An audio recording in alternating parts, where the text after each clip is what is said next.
UCC, you do not have to sign. A stamped signature or a typed up signature is considered signed under the UCC. So when you get a letter in the mail and it has no signature, or it just have a stamped signature, then it is considered signed. The UCC is very, very important for people to learn about what's going on with their lives, because we are on the contract law, no other law. There is no law at all. In America, the court system is operated under military.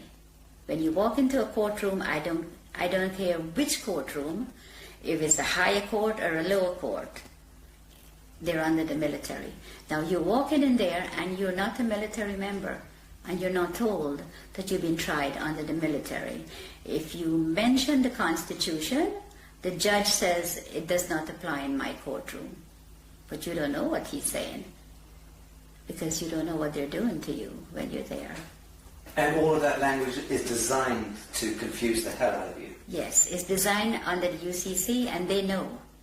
They know what they're doing, and they know how to manipulate you. So you're saying all judges are very schooled and versed in UCC? Yes. They're taken to special training Yes. schools in order to learn this? Yeah, the president appoints all the federal judges in America. And they go to Scottsdale, Arizona and Reno, Nevada to train how to apply this fraud contract in the courtroom. And in the United Kingdom? The United Kingdom, majority of the judges here in the United Kingdom are not judges. They're just doing business. They might be a retired lawyer. They're doing business as judge. And so-called judges in Malawi and in Canada? All of them, exactly the same system. They're under the UCC. Okay, you try to go and discover your own birth bond, let's call it that, and you try to discover the true value. How does one go about doing that? You apply to the Federal Reserve for it. There's forms that you can fill in, and you can, once you find the bonds and the serial numbers, you can get it from the Federal Reserve because they have it. And you can then discover the value of your bond? Of course. And the average, let's say, 50-year-old in the United States would be worth what? A 50-year-old in the United States, it could be worth hundreds of millions. But one comment, if you go on the website and you put in your birth certificate number, and it comes up only one, you have hundreds of thousands of people are trading on it. Right.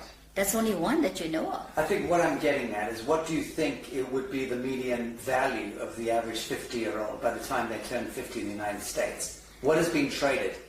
I would say, in their name? I would say maybe $1 billion, over $1 billion. Right. Has been traded. Okay. Because when I checked, on one of my numbers is over 283,000 people are trading on it. Can you imagine how much money that is?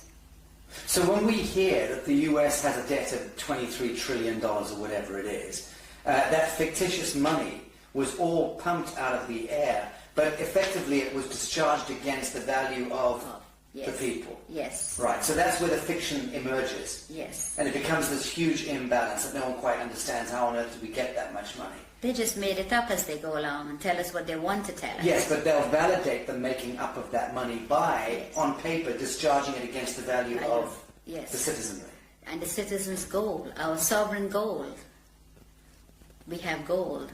For every pound that if you weigh 8 pounds at birth, you have 8 pounds of gold set aside for you. Assigned to you by whom? By the Crown. In England? Yes. And in the United States? Yes. By the Treasury? Yes. And because the United States is owned by the Crown. let's okay. So let's say there's 200 odd nations of the world. There's hundreds and hundreds of small island states. But there's about 200 nation states, big nation states. They are all of them a franchise of the Anglo-American Corporation. Yes. Let's call it that. Yes. And that the Anglo-American Corporation is an extension of the British Crown. Crown, yes. And the British Crown is collateralized by what, or backed by what? Gold. And by the people. The hundreds of millions of people. The British Empire has just went on the ground. It's still there. controls the Bank of International Yes, Settlements, yes. controls all the reserve banks around Yes, the world and yes, so on. Right? yes. Correct. So at what point do you believe the world sees through this grotesque fiction and then addresses the source code and then writes it? I think if people get to know what the UCC and the contract law does, and your straw man is your main problem. Once you can control your straw man, and it is yours and not theirs anymore, then you're in the right path. This is beautiful what you just said. You're talking about reclaiming the fiction that was established, Yes. the false light.